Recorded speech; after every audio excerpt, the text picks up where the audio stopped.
If he's not in the press box or on the sideline or courtside, Jamie Horton is creating a sport somewhere. The sports beat of East Texas is KMHT.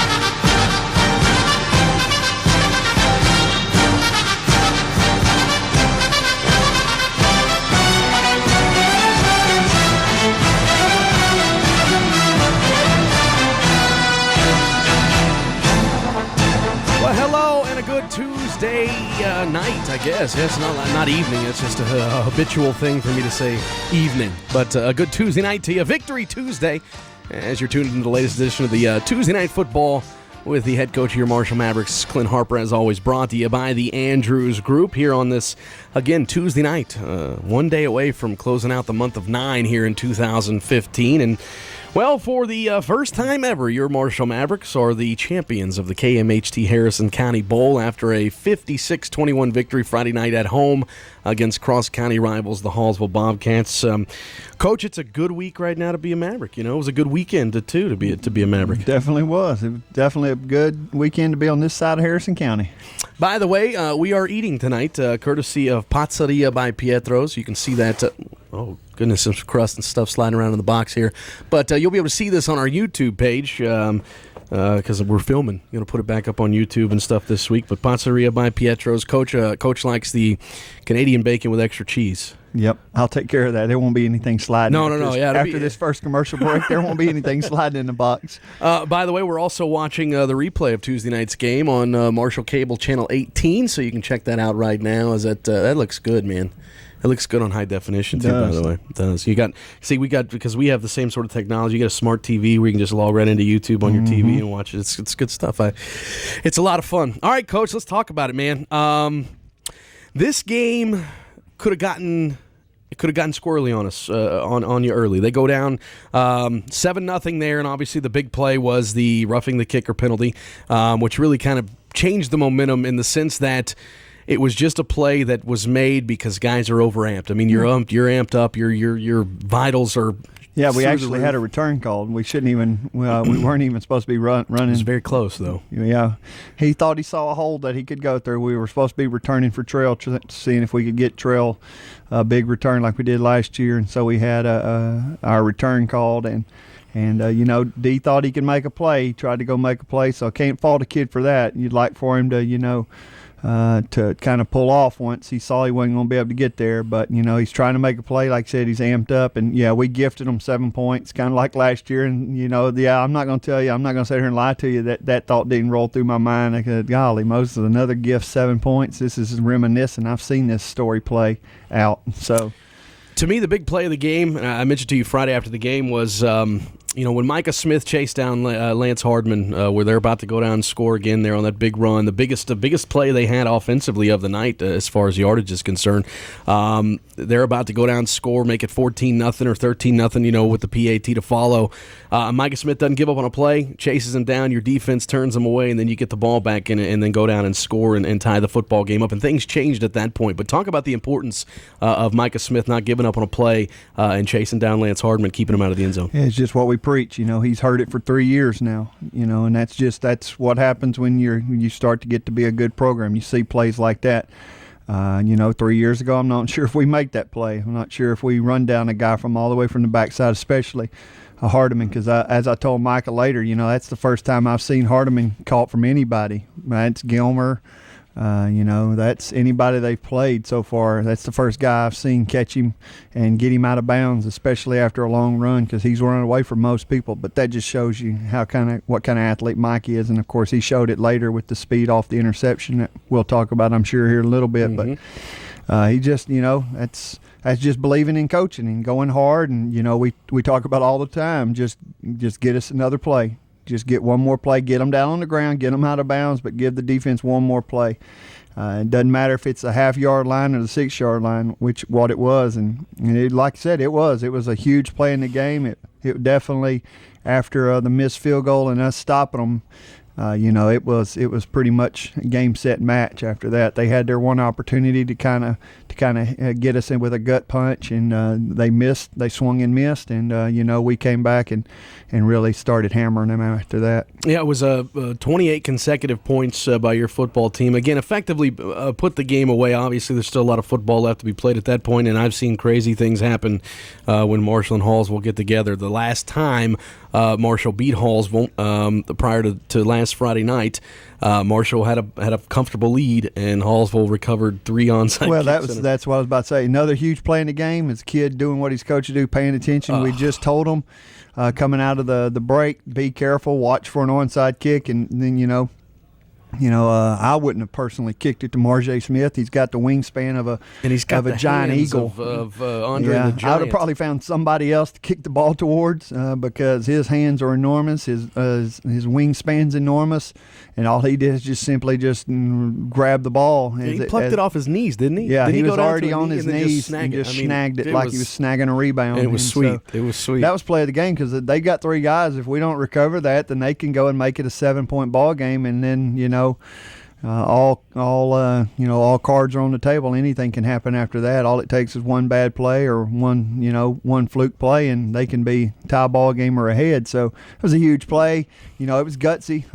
I've done it last year against Sulphur Springs. It took some guts by Coach Plunk to call that because I think you kind of mentioned it. I think on the radio you even kind of said it. I think they knew the gig was up. It didn't matter whether we got it really at the 10 or the 50. They weren't going to stop us. Yeah, at that point in the game, I think they pretty much knew we might as well try to get an onside kick, get an extra possession, get back to 7 points, because if we give it to them at the 50 or the 30 or the 20, what's it really going to matter anyway? We're not going to be able to tackle number 5 tonight anyway. So great plug right there, which I want to mention. You guys can check out our YouTube page. Just go search KMHT Radio, subscribe to it. Anytime a new video is uploaded, it'll notify you that you got one. So that means Coach went back and watched the footage of our broadcast, me and Chase Palmer, and it's exactly what I said. I think that the reasoning behind that was at that point, I don't think they felt like they could stop your offense, and they really couldn't. I mean, no, Jamie, I've been there. You get there as a head coach. You basically, you get to the point when your defense. It was about, we've had that a couple of times in the last couple of years at Parkway. When we scored against Parkway, we knew that we were going to have a hard time. Probably weren't going to stop Brandon Harris a couple of years ago. Same way with Patrick Mahomes. I don't know if we ever scored to have that opportunity, but it was. But you get to that point, and it's nothing. It's not a knock. You just got you got an offense that's on a roll. And you just don't feel like you can stop them. And I've been there. I've done it as a head coach. I've walked to my defense coordinator and basically told them we're onside kicking the rest of the night because, we haven't stopped them anywhere they've got the ball, whether it's the 10 or the 20, 30, 40, 50. We're not stopped them yet tonight, so what's it matter if we onside kick? I did it in Mount Pleasant. I tell you, that was both coaches basically in the Mount Pleasant game, 2 years ago. I talked to Coach Graham later. He said, well, we knew we couldn't stop y'all, so we just started onside kicking the beginning of the second half. And I said, well, we did it in the fourth quarter. So but that's just what it is. As a coach, you get to that point when you know that you're going to have to probably just try to get some extra possessions. Wanted to go ahead and mention that our players of the game Friday night, again, it's easy to give Cameron Haller a player of the game every week when the guy does what he does. One touchdown shy again of his season high, which he's done twice this year of 5 touchdowns. He put the ball in the end zone 4 times. But to me, Friday night was a great example of what big plays defensively can not only do for a football team, but do in a ball game. I mean, Marjay Smith is continuing to grow up each and every week. He had a huge series there in that third quarter. We had a batted down ball and then came right back and recovered a fumble. Yeah, we Hallsville. Yeah, you guys were very opportunistic on defense. We were very opportunistic. We got a 10. They gave us back the gift last year that we gave them a 10-yard drive. This year they gave us a 10-yard drive, and then of course we put the nail in the coffin there at the end with an interception, pick 6, 85-yard pick 6. So we had really 14 points off turnovers, and that was huge, especially the one the 10-yard drive early in the game because we had just scored. We had actually scored, I believe, twice already. We were up 14-5 14-7. And then they turned the ball over, gave us a really short field, and boom, it was 21-7, just like just before you could blink. And it was a huge turning point. It was a big turnover. It was just like I said, it was like the turnover we gave them last year. And turnovers, I told you the other day, whoever won the turnover battle would win. And that's exactly, I think we were. They had two, and we had none. And also the battle of yardage on first down, which you also got that one as well. Micah Smith too is. Again, we talked about this quietly last year. Quietly in the sense that he didn't. It wasn't spectacular. I guess is what I'm saying. But quietly, has just had a really solid season. Was a veteran leader out there. He's not a rah guy. He's a business guy. He goes on business trips when you guys hit the road. When you guys put on a uniform, the guy is all professional. And his. Plays Friday night, again, nothing spectacular there until the end, but it was just little things that always make the big difference. And his interception, I think, for me even too, I knew the kid could run, but he is faster than I think a lot of people realized, and I even think with some of the angles that they took to try and chase him down was faster than caught some of them by surprise. Catching Hardeman, Jamie, I'm telling you, there's nobody that's caught Hardeman all year, and I'm talking about, like I said, ran down Chavez Mills against Arkansas High. That kid was fast too. You're talking about Gilmer. You're talking about Kilgore. Those are teams that can, I mean, you're talking about some teams Hallsville's played that, they've got some guys. Carthage got a few guys that can run, and they didn't catch him. Nacogdoches has got a guy that's, I guess, been offered by 40 schools, I hear. Brandon Jones. He didn't catch him. And he's the first guy that's caught him from behind and got him out of bounds and gotten him down, because when he's broke a long play against anybody else, it was 6 points. You can put it on the board and the band's playing. And, I'm not going to sit here and lie to you. When I saw him break the other night, I was thinking, oh. And then I saw Micah, and, I thought he's got a shot at him, and sure enough. But that was a huge play, and that's all Micah. And like I said, he's a very, very good athlete. He is I will say this, and I'm going to put a plug in for my kid. I think he's the most underestimated, underrated I do too. defensive player in East Texas, because I hear a lot of other defensive players. I'll put 21 up against anybody else in East Texas. And that's why I say quietly, because you don't hear a lot about him unless you're watching him on Friday nights. And to me, the guy is the prototypical size, speed, has got all the physical tools and everything where he should be playing on Saturdays next year. You know what I'm saying? Yeah. And hopefully as we go along throughout this 2015 campaign, he'll get a lot more looks and a lot more offers. Coach, we're going to take a break. We're going to come back, and we're going to talk about the offense. Again, this offense averaging 50-plus points. And I think that was a really good showing on Friday night as to what kind of football team we have here in Marshall. So stick around. You're listening to Tuesday Night Football with the Coach, brought to you by the Andrews Group. Back with more with the head coach of your Marshall Mavericks, Clint Harper, right after this. Stay tuned. Hi, folks. Give me 60 seconds. When you think of insurance, what agency comes to mind? Kind of an old-fashioned way to start a commercial, but hey, old-fashioned still works, and your agency should work for you because you want quality. That's it, quality. Quality insurance. Matt Arst. Say it. Matt Arst, quality insurance. Auto, home, commercial, policies, not just auto and pickups, but RVs, motorcycles, ATVs, major companies. Matt is independent. Match you up to meet your needs. Quality insurance. Located on Grand Avenue next to Quality Auto. Matt Arst, agent. He will work hard the old-fashioned way for you and your needs. Quality represents the insurance lines you know, maybe some you don't. Call 903-938-4026 or go online at qualityinsurancemarshall.com. That's Matt Arst, Quality Insurance, a part of the Brady and Dana Andrews Group. Pick your poison. Throw to the end zone in a beautiful dime piece. Off the right arm of Justin Hart to Trell Patton. Haller with the keeper. He's got a lot of room around the left side. He's got one man to beat. Touchdown, Cameron Haller. Now Hart steps, has a man wide open. Making the catch at the 5 and walking into the end zone is Trell Patton. Touchdown, Mavericks from 43 yards out. Join me and Jace Palmer for every exciting call of Marshall Maverick football right here on your home for the Mavs, KMHT, and EastTexasToday.com.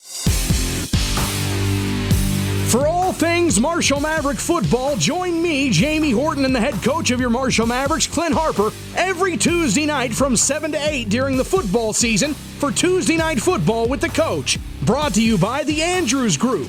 Listen live and hear it first as we break down and preview every week of exciting Marshall Maverick football. That's Tuesday Night Football with the Coach, brought to you by the Andrews Group.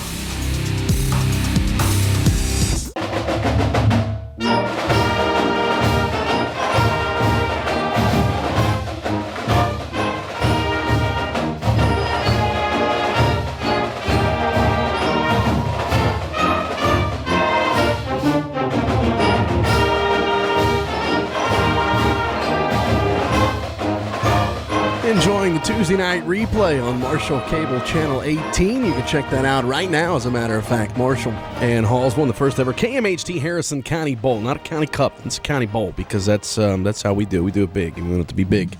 Big deal. Trophy presentation tomorrow at Marshall High School. We'll be there with the coaches, and then they'll show the kids, I'm assuming, at some point someday. But right now, it's business for the Marshall Mavericks as they look to stay unbeaten. Again, getting to 4-0 for the first time since 2001, and the last time the Marshall Mavericks went 4-0, they beat the Hallsville Bobcats to get there. We're promptly beaten the next week on a Saturday afternoon by Ennis, but no Ennis this Friday or this weekend. So hopefully, Coach, we'll talk about that here in just a little while, but hopefully the next time we talk, you'll be 5-0, and we'll be talking about the biggest game in the state of Texas. But let's get back to Marshall Hallsville. Let's talk about your offense again. 56 points, 49 of which came by way of your offense, the final 7. We already talked about with Micah Smith, that 85-yard pick 6. Coach, look, Cameron Haller, I mean, you run out of things to say about this guy, but even just watching him here, probably should have scored twice more in this game. I think that's about the only thing you could say, is that there's a couple of shoestring tackles that he didn't end up scoring. I think he might have ended up scoring on that drive, but you run out of things to say. Jaquavian Dabbs had a monster first half. I don't even think he touched the ball in the second half, but he got all his work done there in the first 24 minutes. Again, Justin Hart with another really good, efficient night. He kind of gets lost in the shuffle. But the ones who get lost in the shuffle every week, at least on my end, the big uglies, the guys up front, just keep getting better and better and better. And the just watching it here, the way that they move, they're athletes. These guys can move laterally really, really well. I mean, you got guys that can come off and whether it be a pinch somebody, or whether you're moving from one end of the line of scrimmage or the other. It's just those guys don't get the credit from my end that they deserve. Yeah, they're getting better, and the great thing about it is 3 of them are coming back next year. So every game that we play, they just get more and more experience, and they're getting better. 2 of them are sophomores. One of them's probably the best one, Kentrell Booty, who's probably playing best. I think he's graded out the best right now in all 4 games. He's only a junior, and so we think we got a shot to be good this year, but we're going to get better. We're going to get even better as we get older. They're like I said, they're opening up the holes. I mean, as I told somebody the other day, how many touchdown runs do you see from 20 yards out where another person on the other team doesn't even touch the ball carrier? That happened on one of Cameron's runs. And Cameron's a special athlete, but I think I could have run through that hole because there wasn't a single human being that touched him. He went 20 yards with not a white jersey touched him. Think about that now. There's 11 human beings with 22 hands out there on that field, and not one of them put a hand on him for 20 yards. So. And also think about it like this. I don't think that they played poor defensively on Friday night, because if there's anything to be said for it, I mean, you guys weren't going 3 plays in a cloud of dust. I mean, you had to work 6, 7, 8 play drives, 9 play drives. So you had to work a little bit on Friday night. And again, we know what kind of team they're going to have in Hallsville and how well coached they're going to be, and the fact that they're going to play hard. They're going to play hard for 48 minutes. No doubt.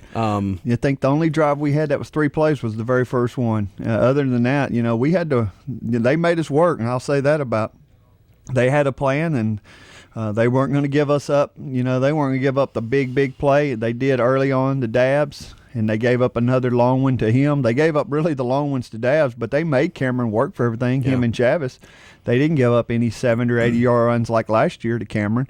They tackled, they got him to the ground. They didn't, miss a lot of tackles, so I thought they played well defensively. That being said, we had a very good game plan going in. I told Coach Ludlow, I wanted Cameron to get at least 15 to 20 touches. I wanted Chavis to try to get 15 to 20, and I thought between those two, if we're getting those guys 30 to 40 and between 30 and 40, and then you spread out the other hopefully 20 plays we've got between throws and other guys and trail patting and other guys getting the ball, and I think that's kind of what our offense needs to really look like for us to be really, really good, and that's what we were. You mentioned Trell Patton. I think he touched the ball once Friday night, and it went for a 20-yard touchdown. Yeah.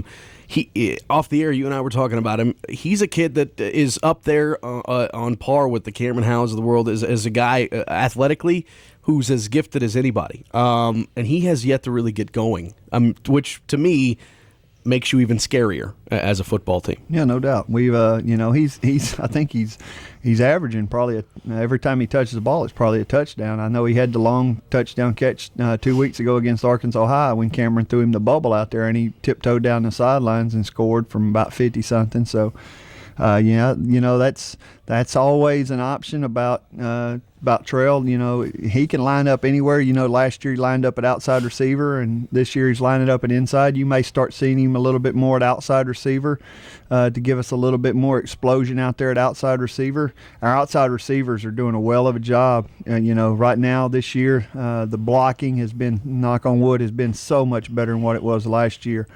Between Clayton Garrett and Bacardi Moore, those guys and Cordell Arshield are doing a fantastic job on all the RPO stuff and bubble stuff that we're doing. And then just the runs that you see, Cameron and Chavis are making. The last touchdown run of Chavis's, that was a huge block over there by Clayton to get him in the end zone. So, but you might start seeing Terrell like this. About this time last year, we started moving him out a little bit wider and getting him some more touches and some more explosive plays down the field from the outside position. And so you never know. You might start seeing some of that. You never know, which is coach speak for, it's just be patient. It's going to happen. Quit asking me about it. That's what it's. I didn't say that. No, you didn't. I read. I'm like, I read into those. You read things. coaching-ese? I'm the coach whisperer, man. That's what I do. I may have.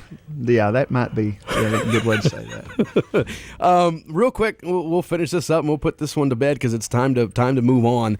More importantly, Coach, than the fact of it being a rivalry game. And again, kudos to the fans. Both fans Friday night filled the stands. It was loud. It was a great atmosphere. Maverick fans with chance of defense. I mean, it was live. It was a good atmosphere. Although there were times where I was trying to get the fans back up on their feet. Hey guys, if you're out there, listen. If it's third down and your team's on defense, I don't care if it's 3rd and inches or if it's 3rd and 20. Get up. Say something, scream, make it hard to hear because it does affect you. I promise you, as somebody who played the game, it can be intimidating when you have a loud opposing fan base who says ugly things. Seattle's hard to beat in Seattle. It ain't because of the scenery, and they play a 100-yard field just like anybody else does in NFL. It's intimidating. And it gives your team fire. It gives your team that extra adrenaline. So a lot of teams, and it's hard to communicate. A lot of teams nowadays with the tempo stuff, people are trying to communicate. They're looking at wristbands, and if you're being loud, it's hard for that quarterback to yell and talk to a guy that's 40 yards away from him. And it's just hard to communicate. That's why they put those things in the quarterbacks' helmets nowadays, because in certain stadiums in NFL and in college, you can't hear. You couldn't hear from 5 or 6 yards away. That's how loud it gets. And so, yeah, no doubt, we'd love for it to get louder, especially when the other team's on defense, or even defense or offense. But, we'd really like for it to get loud. I think, down there on that goal line, especially when the ball's in front of the band. Our band does a good job of playing when it's right there in front of them. And so, yeah, the more noise we can make, bring you cowbells and everything else and make a lot of noise up there. Those, what do you call them, vuvuzelas? Those horns they blow at the World Cup? I don't it sounds. Yeah, I know what they sound They're like. an awful sound. Yes, an awful sound. But if it's coming from our fans, I don't mind it as much. It's not like going to Longview and hearing that just god-awful howling. Oh, yeah. That's a terrible thing to hear. It's just like when Baylor fans talk about hearing the frog horn at TCU. That's a whole other story. My heart is still recovering from this weekend. More importantly, Coach, it's your 1-0 in district. That's the big deal. Yes, it is. It's we've got ourselves in a good position right now at being at 1-0, and we got to go take care of our business this week because if we don't, then we'll be sitting in the same position we were last year at this time after this game 1-1, which is not what we want to be. We want to, have ourselves in a position to be 2-0 and have a chance to, continue on towards a district championship. Again, before we take a break here in just a little bit and then move on and go to Pine Tree, the importance of this rivalry, Coach. I mean, I know it's not Marshall Longview. Everybody understands that, but it's a budding, really good rivalry. I think we saw some of that Friday night. I will say this: kudos to everybody for being classy, everybody keeping it classy. Obviously, there's things that happen between the lines that you see and you can recognize, which I think happen every week. I did things that I really regret at the bottom of football piles, But kudos to everybody on making it a good, fun rivalry and nothing getting out of hand. By the way, so I love what the mayors and the police chief and the fire and everybody else. It's always good to have a good time with it and understand that it's a game being played by young men, and it is good to win. It feels good to win, but it is, and ultimately it is just a game. It really is. It's for fans and the community's entertainment. The sun came up Saturday morning in Hallsville just like it did last year in Marshall, and it's going to continue to come up this Saturday, hopefully, God willing. And, that's what I know some people really take this stuff seriously, and obviously I do because it's my profession. But in the end, it is, it's a game being played by young men that we're trying to make, or young boys we're trying to make into men. Speaking of that, what do you think? I mean, I'm happy that our fire chief and police chief will get a free meal this week. I believe it's tomorrow. So what do you think about that? Where's the beef? Where's the beef? That's great.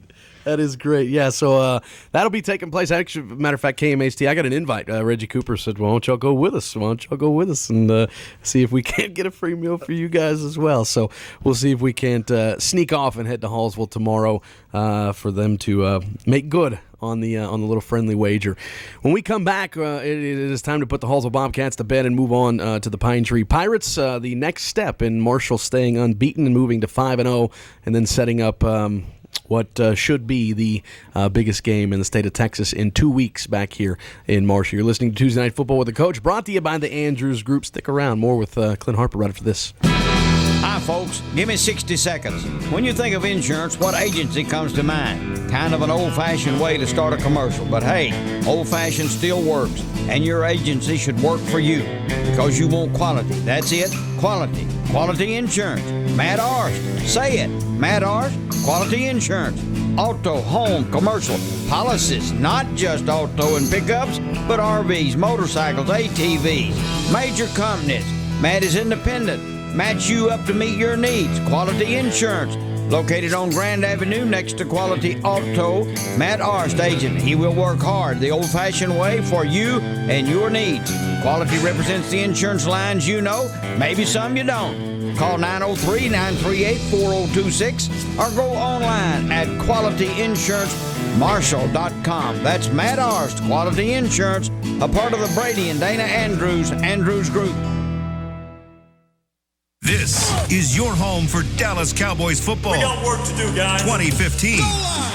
Throw up the X. Where we fight. He's going all the way. Touchdown. Terrence Williams. And we do. Intercepted. Wilcox at the 35. All season. Sunday night, it's your Cowboys and the New Orleans Saints. Live from the Mercedes-Benz Superdome on this Dallas Cowboys radio network station. 103.9 FM in Marshall, your home for Dallas Cowboys football. Pick your poison. Throw to the end zone in a beautiful dime piece. Off the right arm of Justin Hart to Trell Patton. Talley with the keeper. He's got a lot of room around the left side. He's got one man to beat. Touchdown, Cameron Haller. Now Hart steps, has a man wide open. Making the catch at the 5 and walking into the end zone is Trell Patton. Touchdown, Mavericks from 43 yards out. Join me and Jace Palmer for every exciting call of Marshall Maverick football right here on your home for the Mavs, KMHT, and EastTexasToday.com.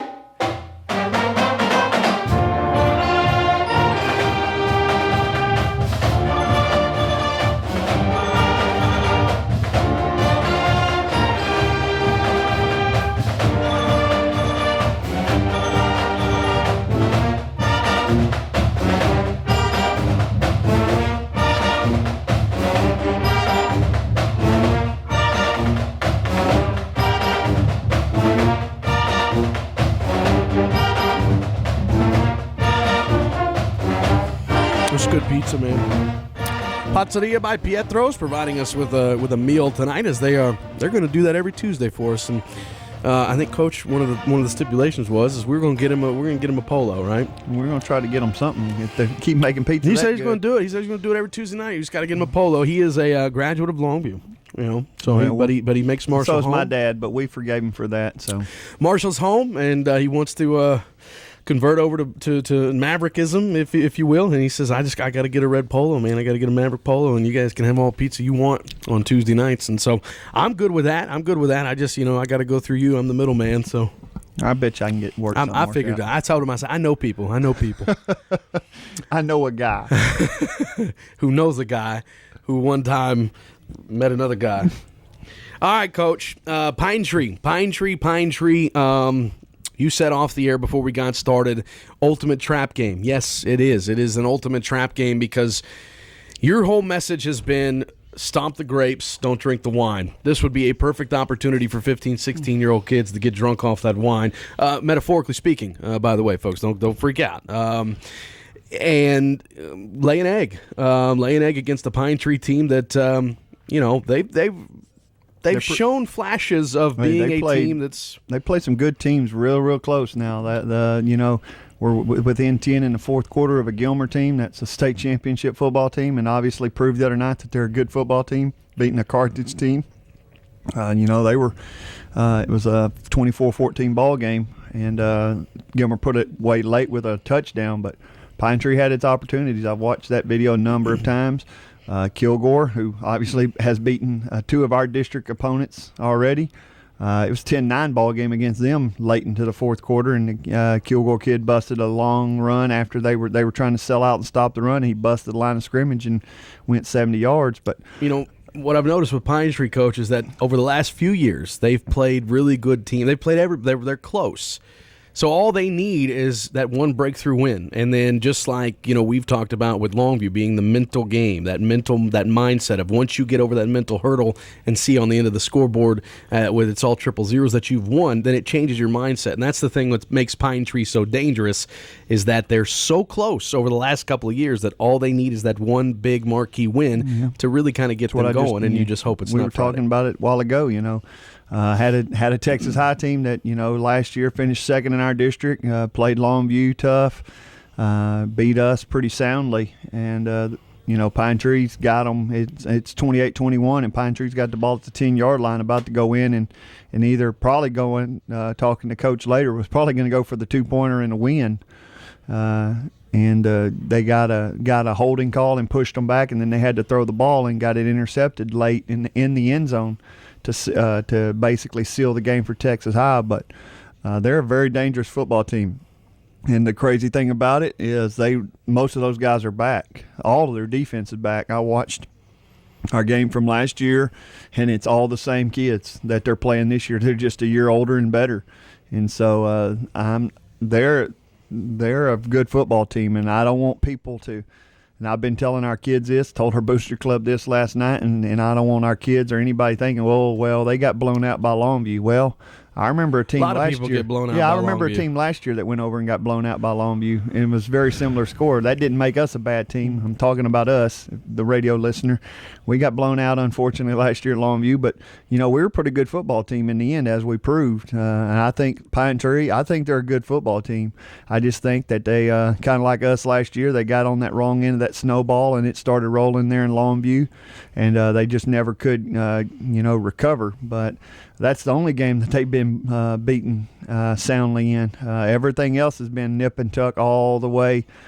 Beat Jacksonville in the opening game, then lost two games, like I said, two close games to Gilmer and to Kilgore, and then obviously the other night. And Jacksonville's won a few games since then. They've won a couple games since they hit a buzzsaw in Longview. Longview played a great game, got some couple of turnovers. A Pine Tree quarterback at up until the other night was a perfect 7 touchdowns and no interceptions, and he threw his first interception. And of course, it was an ill-advised pass that I know that he wishes he had back at that point in the game, and he threw a ball out in the flats that he shouldn't have, and it got picked 6. And if it wasn't for that, it's a 21-7 ball game going into the halftime. And so they're a good football team, and I just I keep preaching that to our kids, and I hope they're listening to their head coach, because I hope we don't have to find out Friday night on the bus ride back how good they were. Not only that, it's district time, which means Longview is understand. They seem to. Last year I had said, well, if there was ever a year that you can beat Longview, this would be the year. And then what do? They come out of a non-district play and they run the table through district, and so that's what they do. This is their time of year, and it's their district until somebody proves otherwise. So losing to Longview is not all that. It's not like they lost to Deaf, Dumb, and Blind, Academy of Greater Northwest, wherever. I wish they would have. That would have made me feel a lot better if I'd known they'd lost to a good team or a bad team. I wish they'd lost to a really, really bad team. That would make you feel a lot better. But I know they lost to a really good football team, and it was actually they went and scored, and it was 14-7 for a while. And like I said, they just got a couple of turnovers, something that they hadn't really done against Kilgore or Gilmer. They hadn't turned the ball over. That's one thing that Pine Tree, just watching the video, the quarterback up until the other night, he threw 2 interceptions the other night, but up until that, he hadn't thrown an interception. They don't really fumble the ball. That's why they've been in games, because they don't. That was the difference. I thought they've done a better job of taking care of the football this year. They don't give you the turnovers, and they haven't made the mistakes on offense that they made last year. And what I got a chance to look at them a little bit, Coach. I think defensively they're a lot better as well. Defensively is that's kept them in games also. Again, it helps to have it helps to have a veteran defense. You got 11 guys back that are playing the same defense that have been through 10 games, and now in their second year, just like us last year, been through 2 years of the same defense and the same verbiage, and it's teaching the same technique for 2 years, and so they're athletically, probably besides Arkansas High, athletically, they're probably the most skilled defense we've seen as far as ability and speed. I think actually they tackle better. 24 is an amazing tackler. He is very, very aggressive. Played last year. I don't know if you go back and you remember last year, had a huge hit last year on Deontay Jordan on a bubble. Came about in the second quarter and just blasted him and did, and Deontay, of course, just jumped up. He didn't know any difference that he had gotten hit hard, but he came through and gave him a pretty good wallop. And he's done that again. He's done that a number of times to receivers and running backs. He's a very, very aggressive, very physical kid that, we haven't seen a lot of safeties like that. If you get to him, a lot of times you go down. He don't miss a lot of tackles. And so that's the 35. Their big inside linebacker. He's a very, very good football player, big physical inside linebacker. We haven't seen a lot of those. We've seen some smaller linebackers in the games we played. We're about to really get our first big test against a big, 6'2", 250-pound linebacker that we're not just going to be able to, push and have our way with. So they present some challenges to us that we haven't had this year. Again, they've just got a ton of experience, and that's why they're dangerous. And I keep saying that, and I think our kids are listening, and I sure hope they are. All right, Coach, we're gonna take our final break of the night. Come back, and we'll see if maybe we can't get a few phone calls or something like that. We're gonna limit some of that because I do want to talk some more football and kind of see if I can put you on the spot here in just a little bit. So stick around. You're listening to Tuesday Night Football with the Coach, brought to you by the Andrews Group. More with the head coach here, Marshall Mavericks, Clint Harper, on the other side. Stay tuned. Hi, folks. Give me 60 seconds. When you think of insurance, what agency comes to mind? Kind of an old-fashioned way to start a commercial, but hey, old-fashioned still works, and your agency should work for you because you want quality. That's it, quality. Quality insurance. Matt Arst. Say it. Matt Arst, quality insurance. Auto, home, commercial, policies, not just auto and pickups, but RVs, motorcycles, ATVs, major companies. Matt is independent. Match you up to meet your needs. Quality Insurance. Located on Grand Avenue next to Quality Auto. Matt Arst, agent. He will work hard the old-fashioned way for you and your needs. Quality represents the insurance lines you know, maybe some you don't. Call 903-938-4026 or go online at qualityinsurancemarshall.com. That's Matt Arst, Quality Insurance, a part of the Brady and Dana Andrews Group.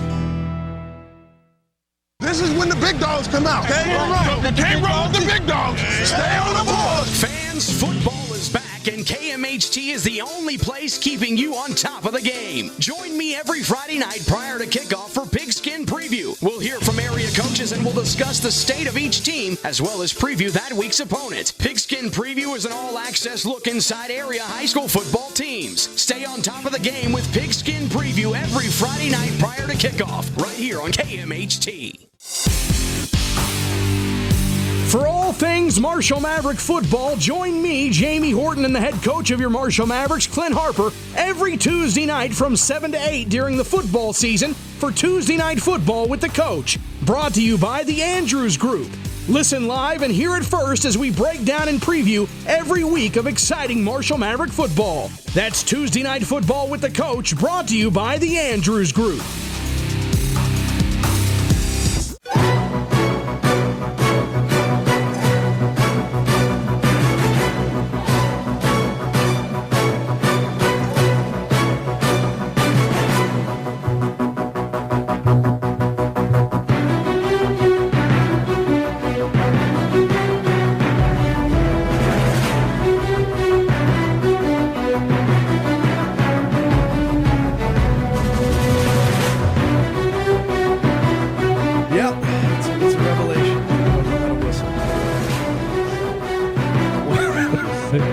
How old were you when you learned how to whistle, or just came? About three. Well, thank you. Watching Andy Griffith. Well, my daughter can do it. She gives me trouble with it, and I'm like, I don't know. Maybe I just never tried it. I can snap with both hands.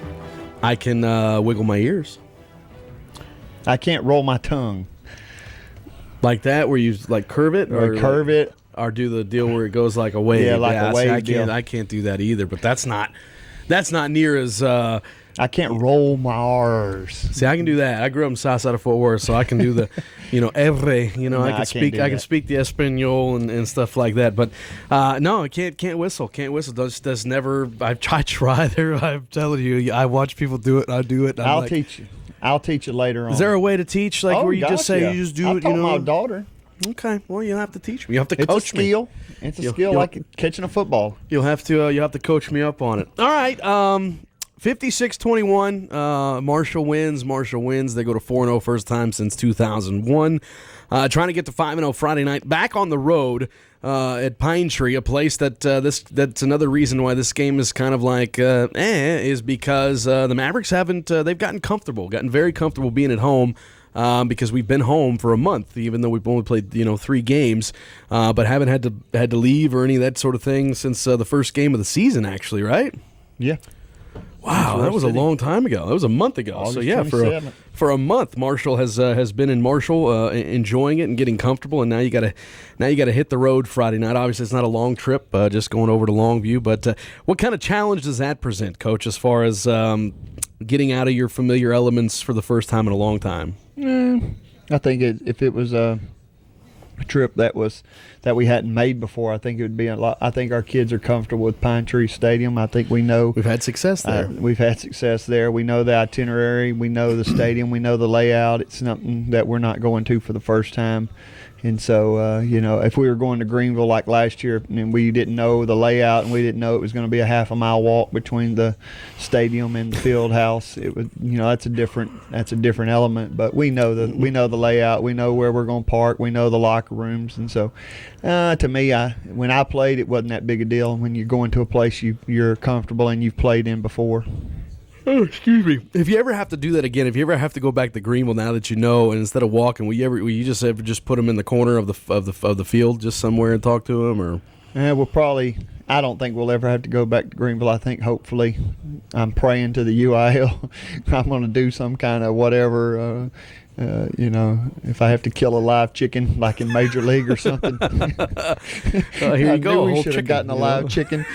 Bring a bucket of KFC. To the UIL to not have them. Please do not put Greenville back in our district, because I'm about to have to make a 3-hour trip to watch 7th grade volleyball, which is great. I love my daughter, but 3 hours to watch 7th grade an hour, volleyball. An hour-long volleyball game. Probably not the UIL's greatest decision they've ever made. So. Yeah, that's an 8-hour. It's 8 hours round trip, or 6 hours plus so 7 hours. I mean, you're talking about a full work day just to go watch a game. Yeah, and the majority. But of that hopefully time that won't happen. But no, I don't think it's a big deal. I think that was why I saw on the schedule that we're going to treat this just like our Royce City trip and treat it like a business trip, and we're going to be business. We're going to go over there with one goal and one thing on our mind, and that's to walk out of there 2-0. Let's say, let's go ahead and play hypotheticals for a moment, because that's fun, and it's my show. So, hypothetically speaking, I'm talking to you 1 week from today, and you're 5-0, you're 2-0 in district play, and Longview's coming to town. Should that be the biggest game in the state of Texas? Sure it is. No doubt about it. It's already, it's the longest rivalry game. It's the biggest rivalry This game. is 105 this year. 105, and nice round number. It's been. I don't know how long it's been. And again, I'm not 15. worried about this week. I don't know how long it's been since we played when both teams were that where it meant something as much as it might mean next week if we take care of our business this week. If not, then it'll be just like last year. We'll be 1-1 going into a game where we've got to win, and to not only to have a shot to even think about a district championship, but to just stay in the playoff race. So it's this week. I'm not really worried about next week, Jamie. I'm worried about the next 3 days. I know, but I'm just that's why I asked, because it is your show. Yes, it's right. It's like on The Wedding Singer. I have a microphone and you don't, so you listen to every word. The Hogan's Heroes. I know nothing. Are you giving me the Greg Popovich answers? Yeah. Yes. No. We're on the pine tree, Jamie. Yeah, we're on to the Cincinnati Bengals. I'd rather talk about that. Start going Belichick on you. We're on the pine tree. Well, I mean, look, it's matter of fact, today the guy Neil Beasley. All right, he does the Fox Sports Games of the Week and stuff like that. So Neil and I. We talk through social media and email and text messages and things like that, and he texted me today about next week, and I said, I just don't know, Neil. I just don't know if it's what the deal is, and obviously we got to get through this week. Before we can discuss that. But they're thinking about moving that to the big game of the week. I think right now they've got Gilmer and somebody else. Can't do it. We don't have a Dairy Queen.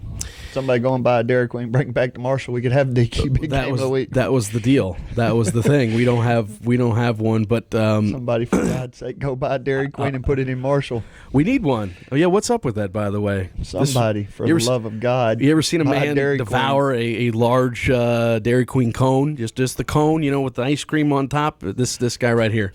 Hey, buddy, I can put down some ice cream and blizzards and their tacos. Hey, I'm telling you their what, tacos are awesome.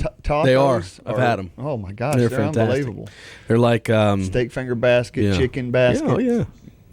If there's a Dairy Queen and the ice go by it, most of the time it's got a real good shot at getting stopped at. Getting some of Clint Harper's money. The people money. at Hugh Springs, when I go up to Mount Pleasant for my DEC meetings and all the meetings I have to go to for district, those people in Hugh Springs, I'm like Norm from Cheers. I just stop in there, hey, Coach Harper. Coach Harper, how's it going?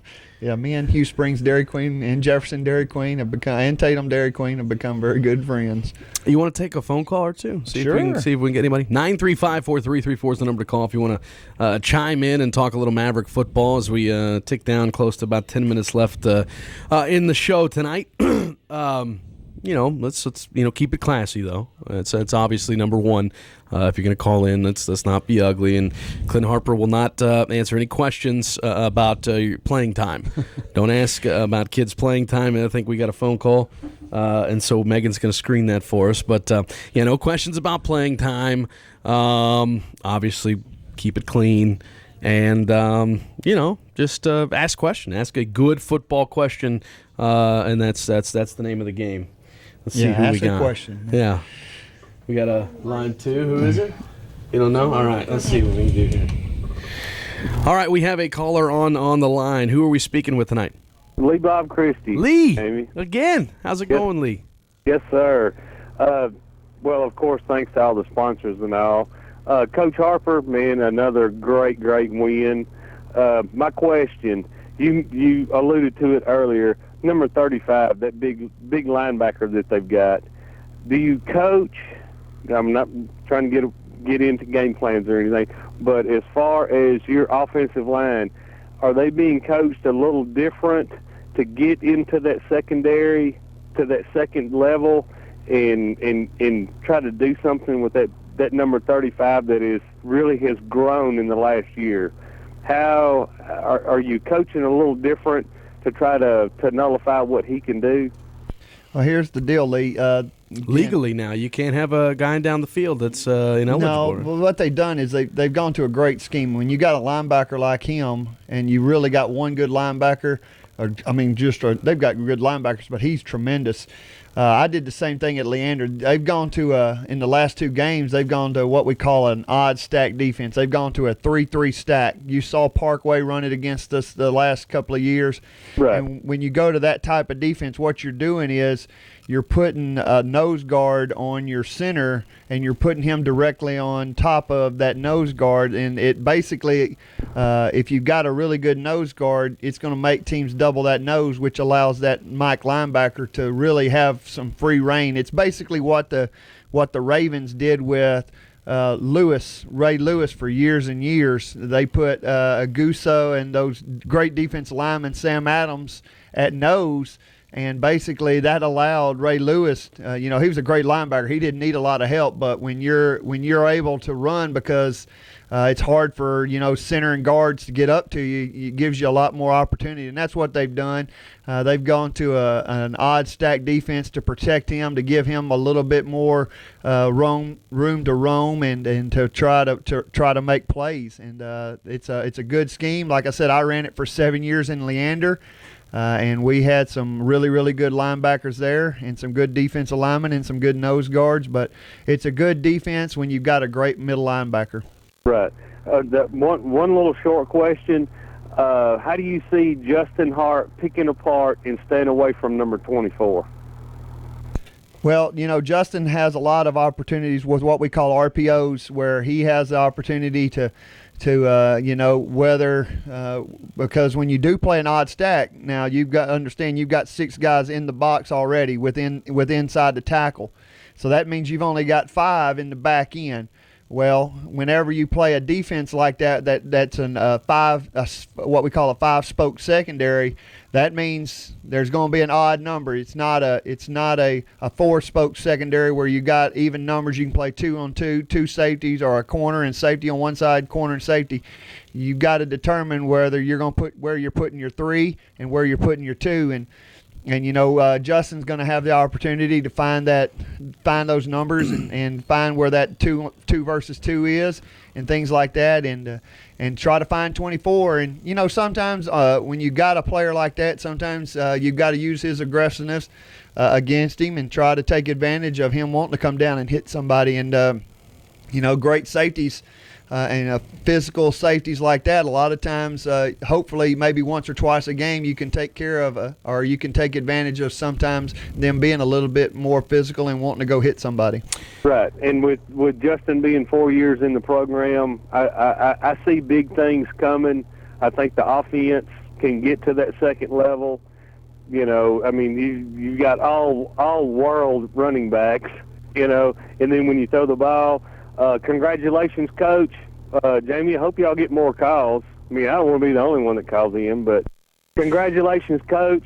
Lee, we appreciate it, buddy. If you're the only one that calls in, those are great football questions, and you obviously got some really good knowledge of the game of football. And he's a Maverick fan. And he's obviously a fan. That makes you the best right there, because not only a knowledgeable football fan, but you're a Maverick fan. So we sure do appreciate it. Oh, that's it. I'm Mavs all the way. The Rangers are fixing to go to the playoffs, Jamie. I know you don't like. Oh, I know. Yeah, I know. But that's all right. I forego listening to the Rangers to make sure that if I'm not at a Maverick game, Mavericks are in my ear. Well, you got it. We'll have the Rangers on. And Coach, you not just you, but your entire coaching staff is doing an excellent job. You're making the changes when changes need to be made, and that just shows me and shows everybody. If you know anything about football, that just shows that, what you have brought to Marshall, and then what you have, your other coaches, what y'all can do, what you can change during the course of the game. The kids rally around y'all, and that's what it's all about. Like I said, these aren't young boys, these are young men. You are taking these young men up to the next level, and congratulations, Coach. I wish you all the luck. Root for you every week, pray for you every day, and we'll just see how it goes out. And we won't talk about Longview next week. That's next week. We got one game this week. Well, hey, Lee, I sure, that all goes back to really, you can credit one person, that's Dr. Mark Smith. Dr. Smith, when I got here, he gave me the opportunity, and he said, Coach, you go find the best coaches that you can find and put a great staff together. And I was able to do that. I've got 4 guys that are former head coaches. And when, sometimes as an AD, Coach Harper doesn't get to go watch all the video, and because I'm not a full-time just football coach, I've got to be an AD. And sometimes, I've got a great associate head coach in Scott Hale who, sometimes if I'm in a meeting as an AD and we have to, start a practice or start something with kids, he's done that before. He's been a head coach. I've got Mark Sartain. I've got Mike Ludlow. Coach Shar, I've got Fort Paul Worth. Shar, who's been the head coach at Fort Worth Brewers. So I've got coaches that have been head coaches. They've been in my chair. They've had to make game adjustments. They've been offense and defensive coordinators and head coaches. I've just been blessed to be able to hire great coaches, and not only great coaches, but they're great men, and they're kid magnets. They love kids. Kids love being around them, and I think that's obviously we've got great football players, but we had good football players 2 years ago. We really did. But our kids have just really bought into what I'm preaching and what I'm selling, and that's about what we talked about earlier. Just play hard. If you play hard and you do what you coach to do, good things are going to happen, and that's what's happened in the first 4 games. Hey, Lee, thanks for the call, man. Sorry, I kind of hung up on you, man. I apologize, but again, we appreciate the phone call, and any time, man. Every week, we love hearing from you guys, getting some feedback from the fans, mainly folks that know what they're talking about and have watched the games, and call and offer us praise as well, because that's easier to deal with than folks coming, why didn't you play my boy? He's so good. Man, how much do that? You got to deal with that sometimes. Well, of course, that's just the nature of the game. I couldn't do. That's the thing. I couldn't do what you guys do because I couldn't deal with that. But it doesn't matter if you're high school or pro. You could be the Seattle Seahawks offense coordinator and your running back's mom calling for your job or saying what plays you need to run. And I'm sure Marshawn Lynch's mom has called a number of football plays and has her coaching degree and has been up there on Saturday and Sunday nights and Mondays and has spent 80 to 90 hours up there breaking down video. And I'm sure she's done that a number of times. That's called sarcasm, guys. Those of you who don't know what that was that you just heard, that's what we like to call sarcasm. Which, by the way, if you don't know what that is or how to spell it, there is no I between the S and the M, just S and M at the very end. And that's the crazy thing. We talked about it, Jamie, and I really think we've got to, people have got to stop watching. I love the show, but people have got to stop watching Friday Night Lights and thinking that's what the coach's life is really like. My life is, I don't see my family from August. That guy sees his family. Oh, yeah. He's out and he's driving around in his truck at 5 o'clock. You know what time I get home most nights? At about 8:30, 9 o'clock. I see my daughter for about 15 minutes. Tuck her in bed, go to bed, get up the next morning at 5:15, 5:30, and repeat and do it again. Get back, and on Friday nights I get home about 1 o'clock, wake back up at 8, work until 3 or 4 in the afternoon. And so, I was I think at church or somewhere, and somebody asked me, well, what are you doing on Sunday? And I said, I'm going to work. You work on Sundays? Yes, I work on Sundays. I work from 2 o'clock until usually 8 or 9 or 10 o'clock on Sundays. It's a grind. The coaching business is a grind, and it frustrates my wife to no end when people obviously talk in the stands about me and my coaches, and because she knows the hours that we put in, and she knows how a grind it is on the family, because you've got to I spend more time, as I tell my young men, I spend more time with those young men than unfortunately, and that's the unfortunate thing about it, I spend more time with my young men from August until hopefully December than I do with my own daughter. And that's not I don't brag about that. That's not something I'm proud of, but it's the job that I signed up for. And Hope loves being around the kid. She loves being around the team and stuff too, right? Oh, yeah. She understands. She's a coach's daughter. Is she going to be like, and remember the Titans, Coach Yost's daughter? She's not like that. No, she's not like that. They got to get over on the left side. They're killing us, Coach. They're killing us. No, Hope's not like that. She goes to the game, but she's got her things that she does. She loves horse riding, and she's really good at volleyball. I'll give her a little shout out. She scored 17 straight points last night in a big 7th grade win over Judson. And so 17 straight That's serves out of in a row. Longview, right? Judson's over in Longview. Yeah, over in Longview. So we've beaten Foster and Judson in the 7th grade volleyball the last 2 weeks. Those are feeder schools to the Pine Tree and Longview, right? Longview, just Longview High. Longview? Yeah. And so, but she's got her own interest, and she goes to the games and she roots for the Mavericks. But no, she's not. Remember the Titans, and that's actually. I know that's not even true. It's not even true. Actually, I talked to Coach Yost about 15 years ago. He came to an FCA event, him and Coach Boone, and I got to talk to them for about 2 or 3 hours. And you talk about great men, but nothing in that movie was really, the only thing that was true was they did win on the state championship on a reverse play. A backside George reverse. Like your life depended on it.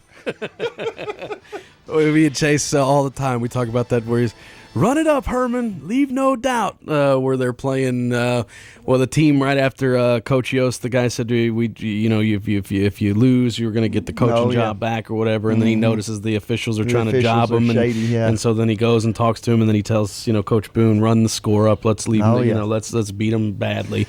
And he knows he's not making the Hall of Fame. Yeah, your Hall of Fame in my book. We took a vote. We took a straw poll. That's what it is. Coach, that'll do it again for another Tuesday night, another victory edition of Tuesday Night Football with the coach. Each one of these we've done. Each week we've talked about a Maverick win. Hopefully next week we're doing the exact same thing and talking about another school from Longview this time next week. So our thanks to the Andrews Group Pizzeria by Pietro's for providing us with another delicious meal. I've got a guy who I'm going to talk to, Joseph, and we're going to get you a Maverick polo. All right, so just hang tight, and I'm gonna call up somebody I know. I'm gonna call my people, see if they got one in his trunk. Selling. He's got cologne too, probably cologne and a Maverick polo in his trunk. So we'll get it all figured out. But we invite you guys to stick around and hang out with us. Rangers baseball is going to be joined in progress right here on 103.9 FM. A must-win tonight for your Texas Rangers. So stick around. Texas Rangers baseball is on the other side. Until next time, I'm Jamie Horton. Take care of yourselves, East Texas. Good night.